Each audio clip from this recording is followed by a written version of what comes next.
Namaste and good evening. I basically would like to consider myself as an apolitical person. But then long ago when I was in college, and I still distinctly remember my political science teacher saying that, if you live in a state, one can be away from politics, but politics, however, will not remain far away from you. And over the years, my experience have taught me exactly the same. But the present issue that has engulfed Nepal, I somehow say that it is even beyond politics. The border dispute between Nepal and India. On an optimistic note, I would prefer to call it as a misunderstanding on our neighbor's part. It's not even dispute. It's beyond politics because it has affected all of us. It has struck the raw emotional chord of every Nepali like myself, irrespective of our backgrounds, of our ethnicity, political affiliation, or religious belief for that matter. And after this incident, most Nepali feel that their pride has been scarred heavily, and the very foundation of being a citizen of an independent, sovereign nation has been, heavily shaken. And this, of course, as we can see from the development of the current situation, is absolutely unbearable and simply unacceptable. Because, you see, this is a nation shaped by the distinguished gallantry exhibited by our forefathers, with the support of Nepali people of all backgrounds, all ethnicity. And I do not say that, in our history and in the past, that we haven't displayed any weaknesses or compromises, but whatever sacrifices we have made in the past has been for one and only one reason, and that is to preserve and retain our independence and sovereignty. Therefore, the present landmass that we call Nepal has not been shaped without paying a price. Therefore, the territory of Nepal is something that the population of this nation, under no circumstances, are willing to compromise. And it's not a big deal because I'm sure India India not only understands this very clearly, but also highly identifies with this emotion, because India itself has gone through an arduous struggle against the heavy-handedness of its colonial powers. But we do not want to dwell on unnecessary braggadocio. Like we said, we in the past, in history, we've had our weaknesses. We had, our share of shortcomings.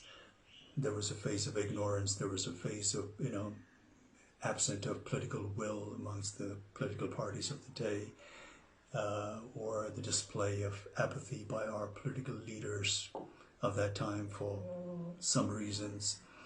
And, the more than sporadic political and social turmoil over the years that took place in this nation, of course, has not been of any help. And also not to forget,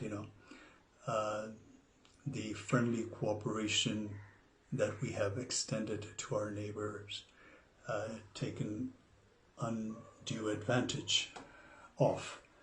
But then again, now the time has, of course, evolved, the time has changed, and the population of Nepal, especially the youth, is, of course, not that of 1816 or 1857 or 1923, or for that matter, not even 1950 or 1962. The way the current scenario that has developed, clearly establishes that the population of this country are not going to accept any form of injustices lying down.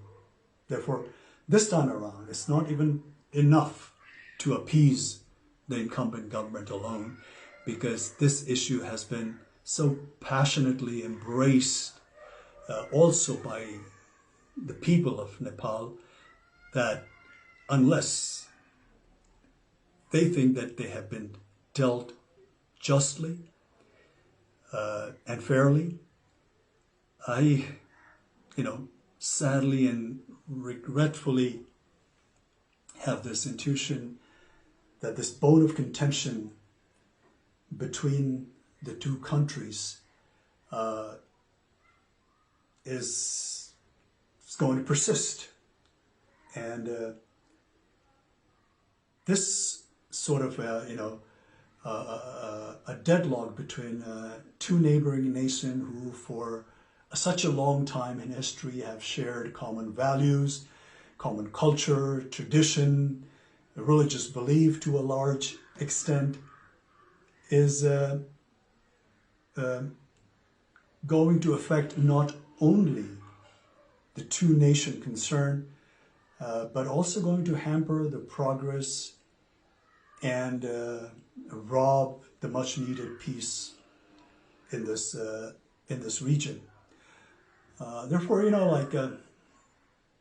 in recent news, when I hear that, when India cries wolf vehemently, denouncing China, not showing respect to the sovereignty of India, and proclaims how China does not care for India's national or territorial integrity, it just seems like a case of pot calling the kettle black. And and India, for no doubt, India today is being a powerful country, not only of this region, but also a force that is to be recognized and respected globally, needs to project or show some kind of magnanimity befitting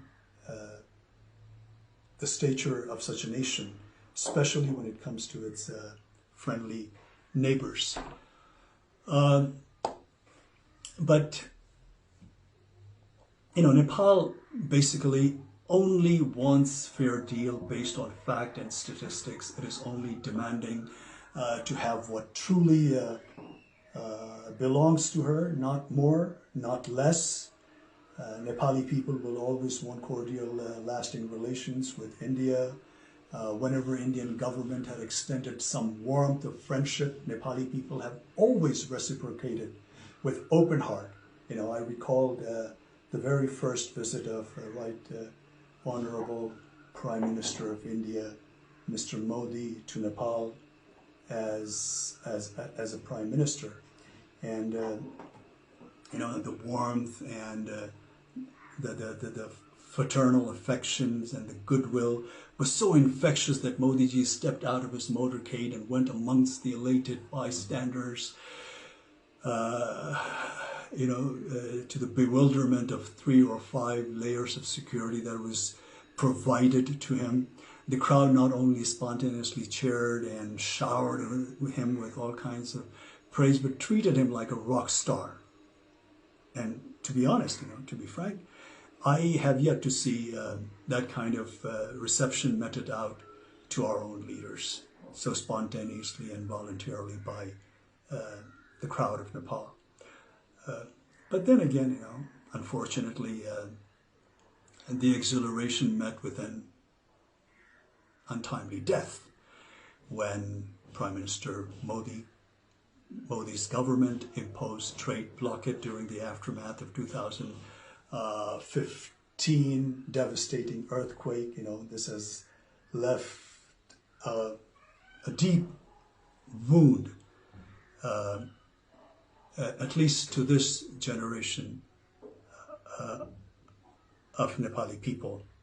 Therefore, time and again, this untimely blockades and with lopsided treaties and agreements and unresolved border disputes and not to mention taking advantage of the weakness of our political leaders, has a repercussion of which, befalls this nation and its people.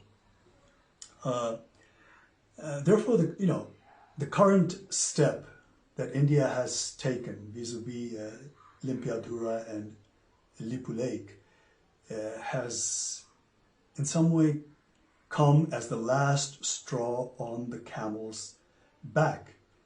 It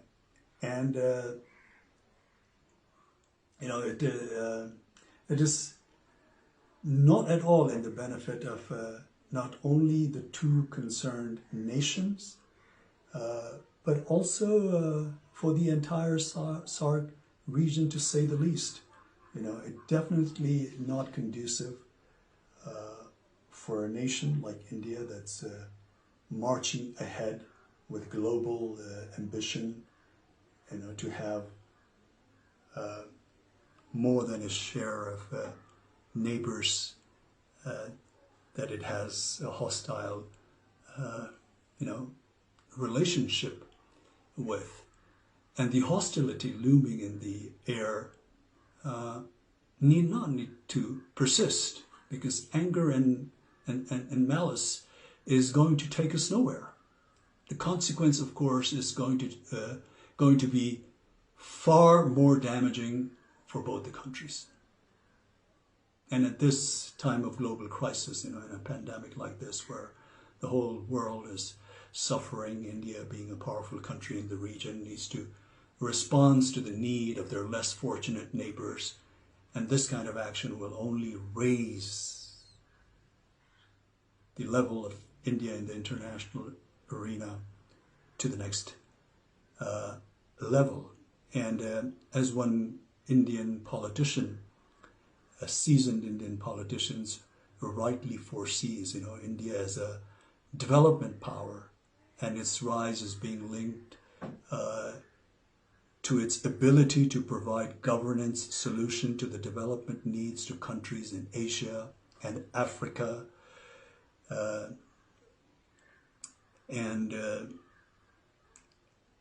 Also, just recently I was fortunate enough to hear the Prime Minister of India, Mr. Modi's address to his nation. I think it was on the occasion of Buddha Jayanti, and he said something like, I would like to roughly quote what he said. He said, we should always work with a sense of service only. When there is compassion, sympathy, then these feelings make us so strong that one can overcome the biggest challenge. So we here in Nepal only wish that Mr. Modi would overcome this challenge, not just with compassion and sympathy. Of course, we need that, but with all fairness and a good dose of empathy. Because we here in Nepal take the border, like I said, misunderstanding on an optimistic note, on the Indian part, with great deal of regret, and ask to return what is justly belongs to Nepal. All the historical evidence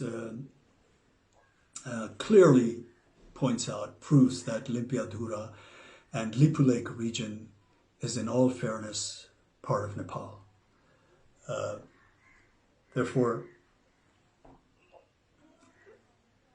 as a country, as a nation, as the people of this country, we are just humbly requesting our friendly neighbor to look into the facts of the history, the statistics, and deal this matter with all fairness and justice, amicably, through cordial diplomatic channels, because this kind of antagonistic atmosphere in this region is not not only not good for both the nations concerned, but for this entire region as well.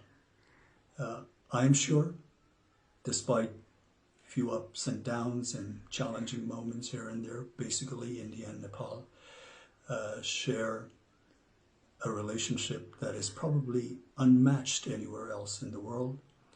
And this challenge that we're facing at the moment right now, India will deal very fairly and justly and come out with a solution that appeases the Nepali population and makes them feel that they have been dealt justly. Thank you.